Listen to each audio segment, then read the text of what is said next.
আমার কাছে গত বছরের লিলির বাল্বটি ছিল। গত বছর ফুল দেয়নি, কিন্তু এবছর দেখলাম তুলে মাটিতে বসালাম, তাও গাছ বাড়ার চান্সেস খুব কম। তাই জন্য আমি এটাকে তুলে নিলাম। এবার কিভাবে প্রসেস করলে এর থেকে পাতা এবং শিকড় বেরোবে এবং এর থেকে পরবর্তীকালে বড় গাছ হবে, সেটা আজকে আপনাদের এই ভিডিওতে দেখাবো। চলুন দেখে নেওয়া যাক। এটার অবস্থা এখন এই রকম। চলুন দেখে নেওয়া যাক স্টেপ বাই স্টেপ। আমি আপনাদের দেখাবো এই ভিডিওতে। আমি একটা কন্টেনার নিয়ে নিয়েছি। কন্টেনারের মধ্যে জল ভর্তি করে আমি তার মধ্যে এটিকে ডুবিয়ে দিয়েছি। এটাকে এমন একটি জায়গায় রাখতে হবে যেখানে আলোর প্রবেশ করে না, সেই জায়গায় এটিকে রাখতে হবে। তবেই এখান থেকে শিকড় বেরোবে এবং নতুন নতুন পাতাও বেরোবে। কন্টেনারটিকে বন্ধ করে দিতে হবে, চাপা থাকবে এবং অন্ধকার জায়গায় রাখতে হবে যেখানে একটু আলো ঢোকে না। এভাবে 3-4 দিন পর পর আপনি জলও চেঞ্জ করতে পারেন। জল চেঞ্জ করলে জিনিসটা ভালো থাকবে।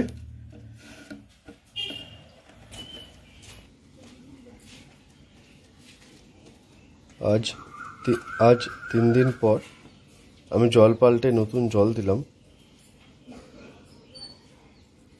দেখতেই পাচ্ছেন কেমনভাবে স্প্রাউট করেছে, গাছের কত সুন্দর পাতা বেরিয়েছে। তো এটাকে আরও কিছুদিন আমি রাখবো, রেখে তারপরে পটিং করব। সেমভাবেই রেখে দিতে হবে। জলটা পাল্টে দিয়েছি।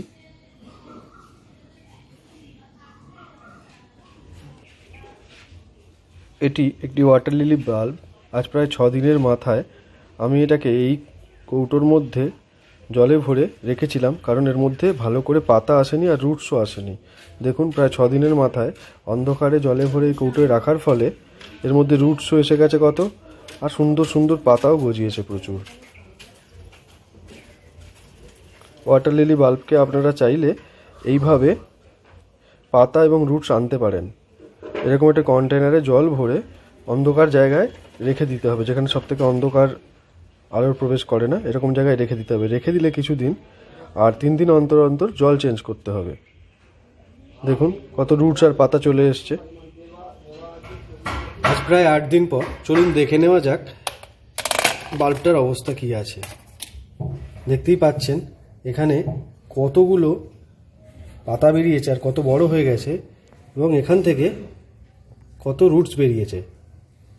দেখুন এটা কতটা বড় হয়েছে, কত রুটস এসছে, পাতাগুলোর আকারও প্রচুর বড় হয়ে গেছে। এটা এবার বসানোর উপযোগী। এবার এই জিনিসটাকে পটিং করে দেওয়া যায়। চলুন এটাকে তাহলে একটু পরে পটিং করে দিচ্ছি। পটিং করে আপনাদের দেখাচ্ছি কিভাবে পটিং করতে হবে এটা।